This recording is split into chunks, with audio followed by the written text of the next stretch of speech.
আমরা সকলে অবগত আছি গত 18 ডিসেম্বর এই জিতনার ময়দানে গভীর রজনীতে আমার ভাইকে টঙ্গীর ময়দানে হত্যা করা হয়েছে। এই হত্যার পিছনে যারা জড়িত রয়েছেন তারা হলো এই দেশের ইস্কন্দের হিন্দন দাদক সন্ত্রাসী গোষ্ঠীর সাহায্যকারী গোষ্ঠী।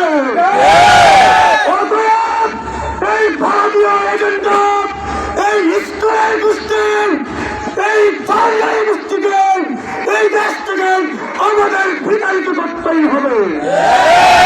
যদি আমাদের এই দেশ থেকে এই সন্ত্রাসী বাহিনী সাহায্যকারী বাহিনীকে যদি বিতাড়িত করতে হয় আমরা রাজপথে লড়াই করতে প্রস্তুত আছি তো, লড়াই করব তো, সংগ্রাম করব তো।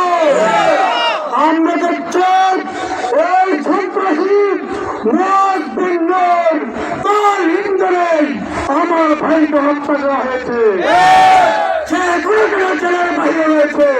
আমি প্রশাসনের নিকট জানতে চাই অবিলম্বে 24 ঘন্টার ভিতরে যদি তাকে গ্রেপ্তার করা না হয় তারা পুরো দেশকে অচল করে দেওয়া হবে, রাজপথ দখল করা হবে, পুরো দেশ অচল করা হবে।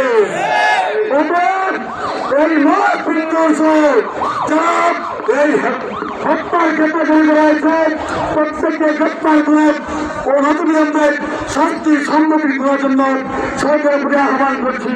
আসসালামু আলাইকুম ওয়া রাহমাতুল্লাহ।